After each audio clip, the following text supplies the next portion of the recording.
Ella es mamá que publicó en redes sobre la importancia del amor y la maternidad, criando a 2 hijos a quienes, según decía, quería mucho. Pero ahora todos se preguntan qué salió mal porque ahora está acusada de un triple homicidio. Las pistas que dejó la presunta asesina tras un crimen que sacudió un vecindario tranquilo de noche.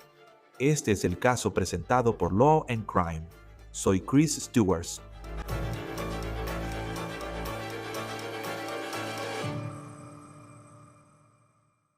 Bueno, chicos, ya saben, hemos pasado incontables horas juntos aquí en Law and Crime, siguiendo las historias reales, los giros inesperados, los casos que no te dejan dormir por la noche. Mientras la búsqueda de la verdad crece, evolucionamos para acercarte más a la acción. Por eso lanzamos Law and Crime Plus. Es tu nuevo destino para miles de horas de episodios sin comerciales de nuestro archivo, además de expedientes exclusivos de casos donde puedes sumergirte en la evidencia tú mismo. Todo seleccionado por nuestros expertos internos. Pero aquí está el asunto. Esta no es solo nuestra plataforma, es tu comunidad. Estamos construyendo este espacio para personas que se quedan despiertas hasta tarde, analizando la evidencia y esperando el veredicto. Descarga la app, prueba las funciones y dinos qué quieres ver. Visita lawandcrimeplus.com y aprovecha nuestra oferta limitada, 3.99 al mes o 40.99 al año. El triple homicidio ocurrió en una comunidad tranquila al sur de Chicago. Ocurrió en medio de la noche del lunes, cuando los vecinos se despertaron, según se informa, por los sonidos de disparos y llamaron a la policía. Al llegar a la casa de la familia Ford, la de Patrick y Stacy, los oficiales hicieron un descubrimiento horripilante. Ahora, una cosa que hemos notado tras esta tragedia es cuánta gente amaba a esta pareja, Patrick y Stacy, y a su hijo adulto, Jacob. Cuando ves las redes sociales de Patrick y Stacy, puedes ver que ellos también tenían mucho amor por otras personas, especialmente por sus nietos. El padre de esos niños era Jake Lambert. Alguien en línea afirmó que Patrick era el padrastro de Jake y Stacy su mamá. Mientras la gente intenta entender lo ocurrido en esta casa de una zona tranquila de Crete, Illinois, en Norway Trail, la mañana del lunes. Muchos tratan de entender cómo la mamá de los niños que ves en brazos de Jake podría ser capaz de algo tan horrible. Esta foto de 2023 parece del segundo cumpleaños de un hijo de Jake y muestra a una familia feliz. Todos combinan colores mientras celebran a su pequeño. La mujer es Jenna Strubel. Ella sonríe en la foto, pero ahora la acusan de ser una asesina a sangre fría. Según la policía, no parece haber misterio sobre quién lo hizo, y te diré por qué. Pero el por qué es el misterio ahora. Antes de detallar la dinámica de la posible relación central en este caso, quiero desglosar la cronología del crimen según las autoridades. Entonces, esta historia ocurre en el municipio de Crete, Illinois, que está en el condado de Will, Illinois. Está aproximadamente a 45 minutos al sur de Chicago, justo en la frontera con Indiana. Este suburbio, con unos 25,000 habitantes, los Ford vivían en una calle que parecía tranquila, donde los vecinos se cuidaban entre sí. Este es un mapa aéreo de la casa donde la policía dice que ocurrió el crimen. La policía informó que el lunes 23 de marzo, cerca de las 2 am, respondieron a una verificación de bienestar en este lugar. Vecinos contaron a medios que oyeron lo que parecían disparos en la noche y llamaron al 911. El sheriff del condado de Will informó que al llegar a la casa hallaron a Jake muerto a tiros en un auto afuera. En redes circula una foto de un auto remolcado con una lona en la ventana del pasajero. La policía reporta que Patrick y Stacy, padres de Jacob, fueron hallados muertos a tiros. Estaban en el primer piso, cerca de la entrada. La policía halló al perro de la familia deambulando por la propiedad. No se sabe qué llevó a las autoridades hasta la presunta asesina Jenna Strobel, pero afirman tener una pista clave que podría ser crucial si el caso va a juicio. Y esa es el arma homicida, un arma de fuego. Strobel también habría ayudado a los detectives de otra forma, que comentaremos luego. La policía informa que tras disparar y matar a Strobel al padre y abuelos de sus hijos, huyó, pero no llegó lejos. A solo 15 minutos, cruzando la línea estatal hasta St. John, Indiana, donde vive y es originaria. Desde el inicio, la policía indicó que parecía un ataque dirigido y posible violencia doméstica. No se sabe por qué siguieron a Jenna tan pronto tras los asesinatos, pero en horas una persona de interés estaba bajo custodia. Un día después, anunciaron que Jenna enfrentaría cargos por lo que supuestamente les pasó a Stacy, Patrick Ford y Jacob Lambert. Ahora, la policía arrestó a Jenna en su casa y el alguacil del condado de Well dice que ella hizo declaraciones incriminatorias. No sabemos exactamente qué dijo, pero las autoridades parecen seguras de tener al responsable de los asesinatos. No está claro cómo sería su defensa según lo que supuestamente hizo. El alguacil dice que Strobel enfrentará 9 cargos de asesinato en primer grado. Pronto explicaremos por qué hay varios cargos de asesinato con solo 3 víctimas. Estos son los cargos según los registros judiciales del condado de Well. Ahora, no sabemos específicamente cuál era la dinámica de la relación entre Jacob y Jenna. La policía dijo que tenían una relación intermitente y compartían hijos. Ahora, en las redes sociales parecía que si retrocedes a 2023, ellos tenían lo que parecía ser una relación activa o al menos eran cordiales cuando se trataba de criar a sus hijos. Esto se basa en las fotos de cumpleaños mostradas al inicio. Además, parece que la pareja vivió junta, pues hay fotos de ellos trayendo a un recién nacido a casa. Ahora no parece que Jenna tenga antecedentes penales ni ningún tipo de historial violento. Ahora enfrenta 9 cargos de asesinato en primer grado por lo que supuestamente hizo. Revisamos sus antecedentes en los registros judiciales de Indiana y solo hallamos una infracción de tránsito en 2018. Al revisar registros judiciales de Illinois, aparecen 9 cargos de asesinato en primer grado. Actualmente, Jenna está en la cárcel del condado de Lake, Indiana, y aunque ella vivía a poca distancia en auto de donde ocurrieron estos asesinatos, como es en otro estado, tendrá que ser extraditada a Illinois, donde enfrentará cargos que podrían encerrarla por el resto de su vida. Ahora, ella es la presunta encarnación del mal en esta historia, una madre sonriente que presuntamente se quebró y se convirtió en una asesina. Quienes conocieron a Stacy, Jacob y Patrick los recuerdan como personas que aportaron mucho bien al mundo. Un amigo escribe que Jake tenía un lugar especial en su corazón porque entendía lo importante que era la familia. Y dicen que él era un padre excepcional que quería que sus hijos tuvieran valores familiares sólidos y supieran que eran amados más allá de toda medida. Patrick amaba el golf, trabajaba en el campo local y quería mucho a su familia y nietos.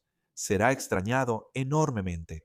Stacy fue directora de finanzas en una empresa de manufactura gráfica en Illinois. Esa empresa publicó en Facebook que ella fue clave en su compañía por más de 20 años. Aún no se sabe cuándo Jenna Strobel irá ante un juez en Illinois ni cómo será su extradición. Si tú o alguien que conoces sufre violencia doméstica, llama a la línea nacional sobre violencia doméstica al 1-800-799-SAF, es decir, 7233 o envía START al 80 y 8788.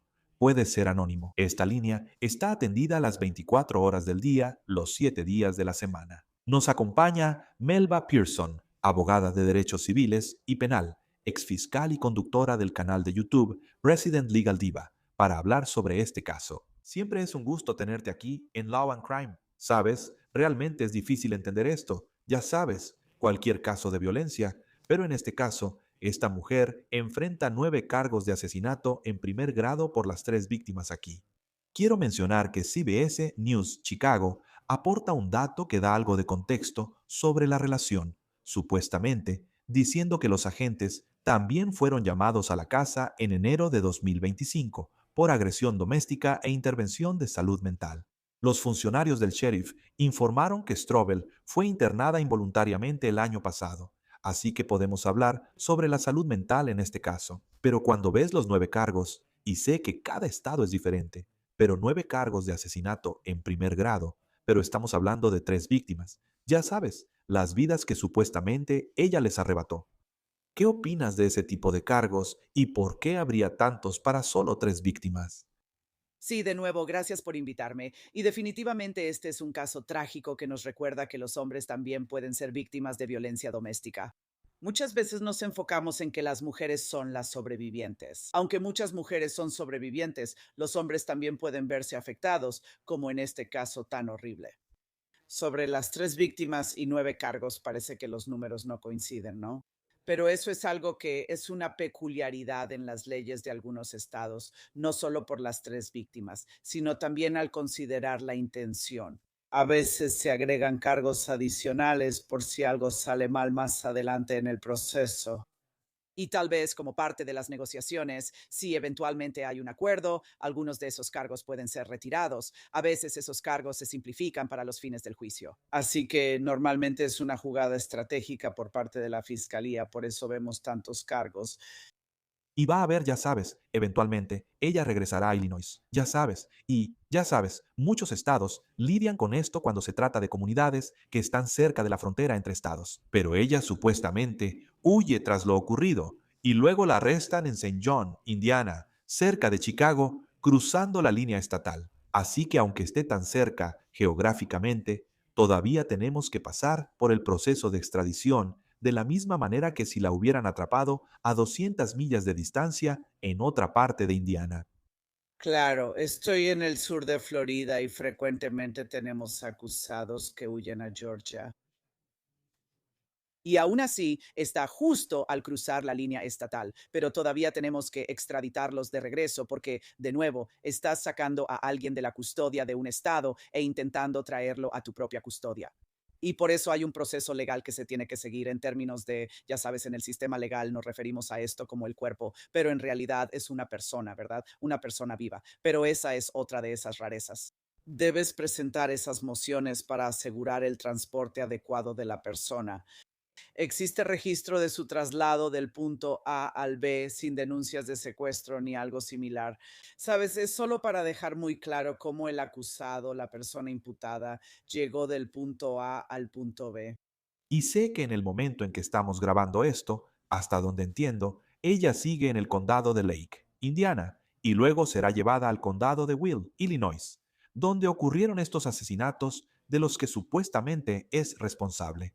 Cuando ves que hubo un, ya sabes, y en casos de violencia doméstica, tristemente, siento que muchas veces hay un historial y no es la primera vez que sucede algo. Si es cierto lo de enero de 2025 sobre una agresión doméstica e intervención de salud mental, ¿qué implica que alguien sea internado involuntariamente si eso le ocurrió a ella? Al ser internado involuntariamente, hay varias formas en que puede ocurrir. Un familiar podría llamar a una línea de ayuda y decir, mi ser querido está teniendo un episodio de salud mental. También podría ser como resultado de que alguien llame a la policía, acuden al lugar y ven que alguien está en una crisis de salud mental.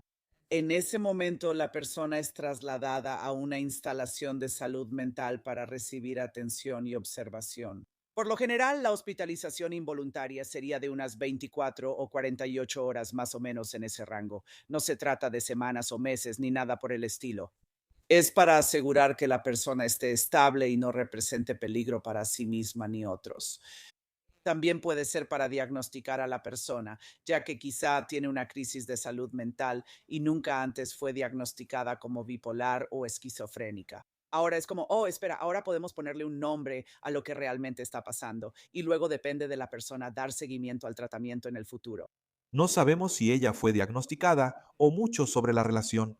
La policía la describió como intermitente. Al parecer tienen 2 hijos. Solo por las redes sociales, parece que en 2023 tuvieron una fiesta de cumpleaños de 2 años que se veía, ya sabes, muy bonita, muy típica. En los últimos años es difícil saber cómo era la relación. Solo encontré una infracción de tránsito de 2018 en los registros de Indiana. En Illinois no apareció nada más aparte de lo que está enfrentando ahora.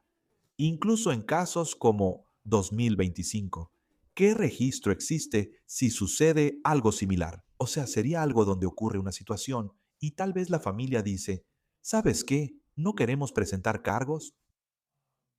Si eso fue lo que pasó en 2025, algún incidente de violencia doméstica y luego no se presentan cargos. ¿Existe algún registro para alertar sobre un posible problema en esta relación? Lamentablemente no. Muchas veces es una situación en la que, porque normalmente veríamos un arresto, ¿verdad? O sea, dependiendo de cuándo, ya sabes, y hay algunas formas diferentes en que eso puede suceder. Al revisar antecedentes penales, aunque los cargos se retiren tras un arresto, sigue existiendo un registro del mismo. Probablemente esto ocurrió, aunque no conozco toda la situación y solo me baso en la información disponible. ¿Pudo haber habido incidentes previos de violencia doméstica que la familia o la víctima nunca reportaron ni comunicaron a la policía? Ahora, todo esto entrará en juego durante el juicio si este caso llega a juicio, porque normalmente hay vías para que se admitan actos previos o pruebas previas en el juicio.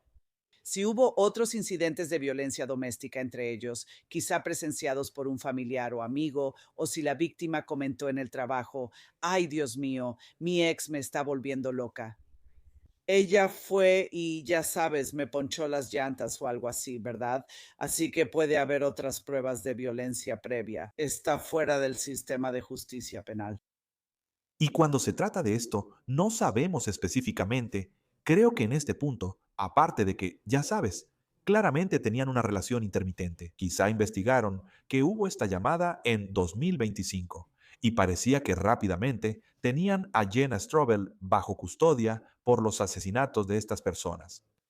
Dicen que ella hizo declaraciones incriminatorias, aunque no sabemos cuáles. También supuestamente tienen la pistola usada en el triple homicidio. El hecho de que puede haber algunos problemas de salud mental aquí, como si fueras un abogado defensor tomando este caso, sé que todavía tenemos un largo camino por recorrer. ¿Cómo afecta si eres abogado defensor y tu clienta hizo declaraciones a la policía tras leerle sus derechos? Correcto. Primero, ¿le leyeron sus derechos? ¿Fue en respuesta a un interrogatorio o preguntas de autoridades? ¿O fue una declaración espontánea donde al llegar los policías ella dice, sí, me hizo enojar y por eso hice eso? Y en ese punto esas declaraciones son admisibles. Así que como abogada defensora es algo difícil de atacar. Ahora, lo siguiente que puedes decir es que, bueno, debido a sus problemas de salud mental, no ha estado tomando su medicación y por eso reaccionó de esa manera. Pero se vuelve un camino difícil porque no estamos hablando necesariamente de insanidad mental, que es algo muy diferente a tener problemas de salud mental. Puedes tener esquizofrenia o trastorno bipolar, pero si tomas tu medicina, puedes identificar a todos en la sala y reconocer al juez. Debes reconocer quién es el juez, tu abogado defensor y el fiscal para participar activamente en tu defensa.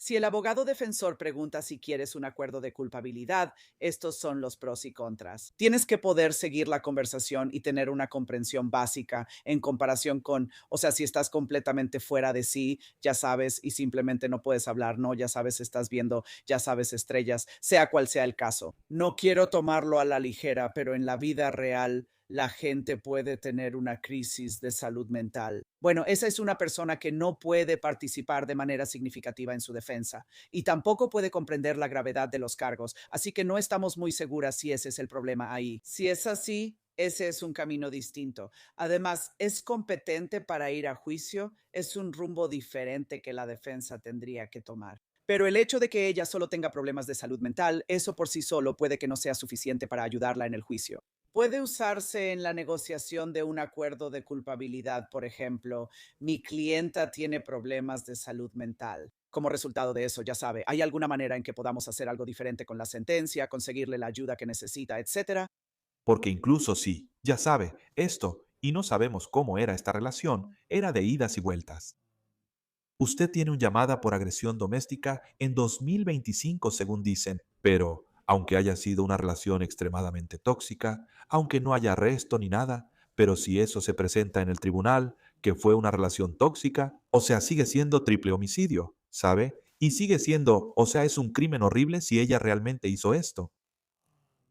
O sea, ¿qué tanto importa realmente ese historial si llegamos a la corte y se trata de, escuche, tenemos el arma y tenemos las declaraciones de que en ese momento, esa noche, a las 2 de la mañana o cuando haya sido, usted hizo esto? O sea, el historial siquiera importa.